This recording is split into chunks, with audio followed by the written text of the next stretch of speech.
Welcome to my YouTube channel. आज मैं आपको क्लास 5th के लिए ईवीएस का चैप्टर नंबर 7 पढ़ाऊंगी। तो बच्चों, ये जो वीडियो है फास्ट फॉरवर्ड होगी, यानी कि यहाँ पर मैं आपको सिर्फ इस चैप्टर के सभी क्वेश्चन आंसर लिखने बताऊंगी, क्योंकि इससे पहले वाली वीडियो में पूरा ही चैप्टर मैंने आपको डिटेल में पढ़ा दिया था और सभी चैप्टर जो है चैनल की प्लेलिस्ट में है, वहाँ से जाकर आप देख सकते हो। तो चलिए पढ़ना स्टार्ट करते हैं। बुक के पेज नंबर 60 पर चैप्टर नंबर 7 है, जिसका नाम है पानी पर तजुर्बात। देखो, जब मैंने ये चैप्टर पढ़ाया था तो आपको बताया था कि पानी पर कौन कौन सी चीज़ें तैरती हैं और कौन कौन सी चीज़ें डूब जाती हैं। तो जब आप चैप्टर डिटेल में पढ़ लोगे तो आपको और अच्छे से समझ में आ जाएगा। तो चलिए पहले इसके क्वेश्चन आंसर देखते हैं। पेज नंबर 60 पर 3 क्वेश्चन है यहाँ पर। पहला क्वेश्चन है कि आयशा एक फूली हुई पूरी पानी भरे प्याले में डालती है, क्या वो डूब जाती है या फिर वो तैरेगी। देखो, जो फूली हुई पूरी होती है उसके अंदर हवा होती है और हवा हमेशा ऊपर की साइड ही उड़ती है ना। तो पूरी क्या होगी, पानी में तैरेगी। तो आंसर होगा कि पूरी पानी पर तैरती है। अब देखो, इसका अगला सवाल है कि आप पानी के ऊपर स्टील की प्लेट रखिए, क्या वो तैरेगी या डूब जाएगी। और ऐसा ही करने पर चम्मच के साथ क्या होगा। तो देखो, पानी पर अगर प्लेट सीधी होगी तो तैरेगी, अगर टेढ़ी रखेंगे तो वो डूब जाएगी। और चम्मच तो डूब ही जाएगा, क्योंकि वो बिल्कुल ठोस होता है, तो वो सीधा नीचे तली में जाकर गिरेगा। इसी तरीके से अगला सवाल है, क्या प्लास्टिक की बोतल का ढक्कन पानी पर तैरेगा या डूब जाएगा। तो बिल्कुल प्लेट की तरह है, अगर तिरछा रखेंगे तो डूब जाएगा और सीधा रखेंगे तो तैरेगा। तो लिखोगे कि तैरेगा। अब देखो बच्चों, यहाँ पर आपको इस टेबल को पूरा करना है कि यहाँ पर ऐसी कौन कौन सी चीज़ें हैं जो कि आपने अंदाज़ा लगाया था तैरेंगी और जो असल में तैरेंगी या नहीं तैरेंगी। देखो कैसे लिखोगे इस आंसर को। तो देखो, पानी में डाली गई चीज़ें, खाली कटोरी। तो आपको क्या लगा था, ये तैरेगी या डूब जाएगी, अंदाज़ा लगाना था। तो हमने सोचा था कि ये नहीं तैरेगी, मगर खाली कटोरी पानी पर तैर जाएगी असल में। इसी तरीके से कटोरी में एक एक करके 6-7 कंकड़ डालिए, तो हमने सोचा था कि ये डूब जाएगी, मगर ये असल के अंदर तैरने लगी। ऐसे ही लोहे की कील या फिर पीन, तो हमने सोचा था कि ये नहीं तैरेगी और असल में भी ये नहीं तैरी। इसी तरीके से माचिस की तीली। तो देखो, माचिस की तीली बिल्कुल हल्की होती है और लकड़ी के अंदर बारीक बारीक सुराख होते हैं जिनके अंदर हवा होती है, तो हमने सोचा था ये तैरेगी पानी में, तो ये असल में भी तैरने लगी। इसी तरीके से ढक्कन बंद प्लास्टिक की खाली बोतलें, तो खाली बोतलों के अंदर हवा होती है, तो ये तो तैरेंगी। पानी से भरी हुई आधी बोतल, हमने सोचा था कि ये नहीं तैरेगी, मगर असल में ये तैरेगी, क्योंकि आधी बोतल में पानी है और आधी बोतल में हवा है। इसी तरीके से पानी से भरी हुई पूरी बोतल, तो हमने सोचा था कि ये डूब जाएगी और असल में भी ये डूब गई। इसी तरीके से दवा की पत्ती लो, यानी कि एल्युमिनियम की, आपने देखा होगा ना कि दवाएं चमकीली सी पिन्नी के अंदर होती हैं एल्युमिनियम की। तो पहले खुली और फैली हुई पत्ती को पानी के अंदर डालो, तो हमने सोचा था कि ये तैरेगी और ये सच में ही तैरने लगी।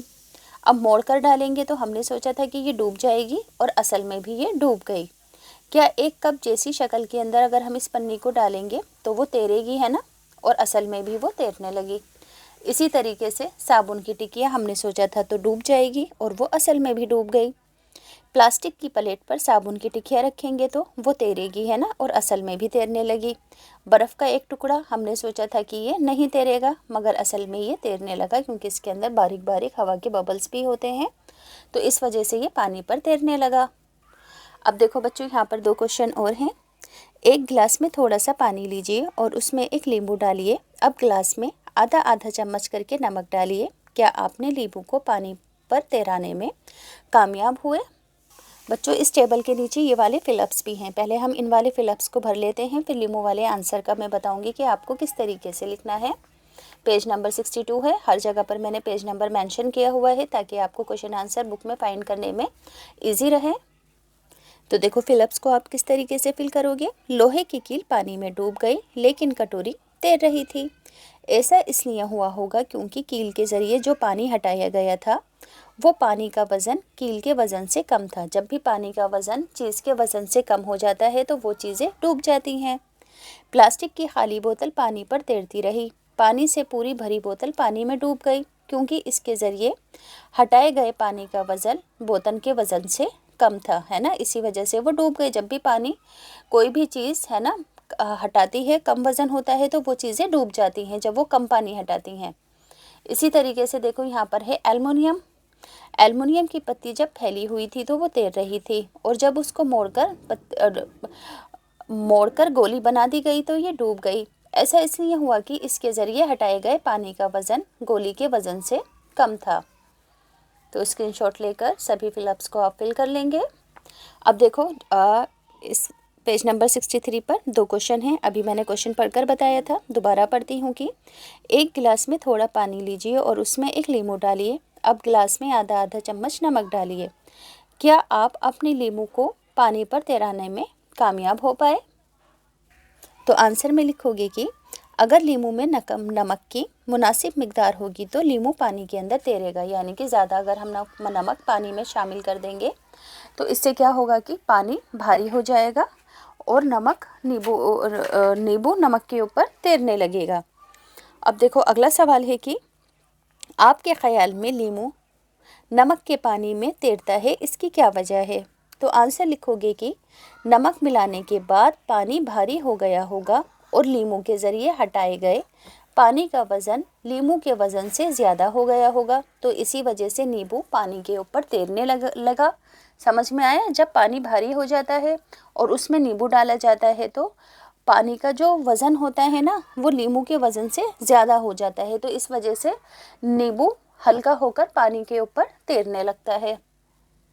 अब देखो हम पेज नंबर 64 पर आ जाते हैं।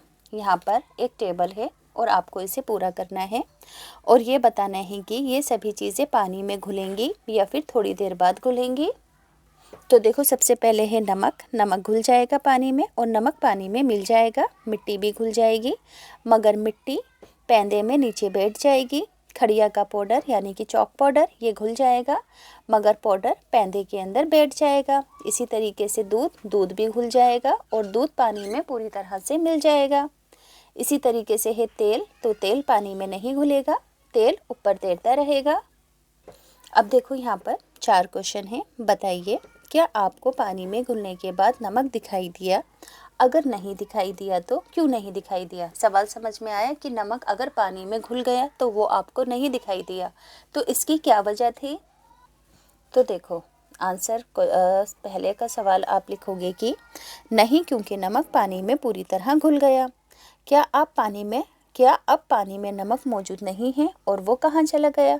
तो पानी में अभी भी नमक है लेकिन वो पूरी तरह घुल गया है। इसी तरीके से देखो अगला सवाल है कि नमक और खरिया का पाउडर या घोल कुछ वक्त तक रखने के बाद आपने उसके अंदर क्या फ़र्क देखा? तो नमक पानी में पूरी तरह घुल गया जबकि खरिया पाउडर पैंदे में बैठ गया। चौथा सवाल है कि कपड़े से छानकर किस चीज़ को पानी से अलग करना आसान होगा, नमक को या फिर खरिया पाउडर को? तो कपड़े से छानकर खरिये के पाउडर को अलग करना आसान होगा, क्योंकि नमक तो बच्चों पूरी तरीके से पानी में घुल चुका था। अब देखो इसी तरीके से पेज नंबर 65 के ऊपर 5 क्वेश्चन है ना। तो देखो एक दिन आयशा की अम्मी चाय बना रही थी और वो स्टोव पर पानी रखकर भूल गई। जब उनको याद आया तो वो जल्दी से वापस आई। उन्होंने देखा कि बर्तन में सिर्फ पानी की 2-4 बूंदें ही बाकी बची थी। तो इस सिचुएशन के अकॉर्डिंग आपको इन 3 सवालों के जवाब देने हैं। सवाल नंबर 1 है कि सोचिए पानी कहाँ गायब हो गया? तो देखिए पहले का जवाब होगा कि पानी भाप बनकर उड़ गया। अगला सवाल है कि चिट्टी बाबू और चिनापा बाबू ने अपनी आम की जेली को धूप में क्यों सुखाया था, जैसे कि चैप्टर नंबर 4 में आपने पढ़ा था। तो आम की जेली को सुखाने के लिए चिट्टी बाबू और चिटप्पा बाबू ने जेली को धूप के अंदर रखा था।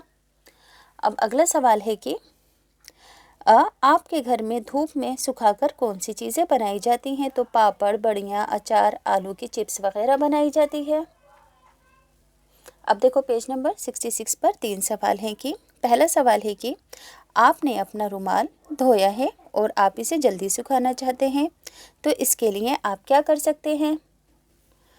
तो देखो हम इसे अच्छी तरह निचोड़कर धूप में या हवा में सुखा सकते हैं। अगला सवाल है कि आप चाय बनाने के लिए पानी में कौन कौन सी चीज़ें डालते हैं, उनमें से कौन सी चीज़ें पानी में घुल जाती हैं? तो चाय के पानी में चाय की पत्ती और चीनी, दूध डालते हैं और दूध और चीनी पानी में घुल जाते हैं। अगला सवाल है कि आपको कुछ मिश्री के टुकड़े दे दिए गए हैं, इनके जल्दी घुल जाने के आपको तरीके बताने हैं। तो देखो, मिश्री पीसकर जल्दी घुल जाएगी या फिर गर्म पानी में डालने पर भी ये जल्दी घुल जाएगी। तो बच्चों देखिए, यहाँ पर मैंने आपको पूरे ही चैप्टर के सभी क्वेश्चन आंसर अच्छे तरीके से पढ़कर बता दिए हैं। प्लीज़ वीडियो को शेयर ज़रूर करना और चैनल भी सब्सक्राइब ज़रूर करना।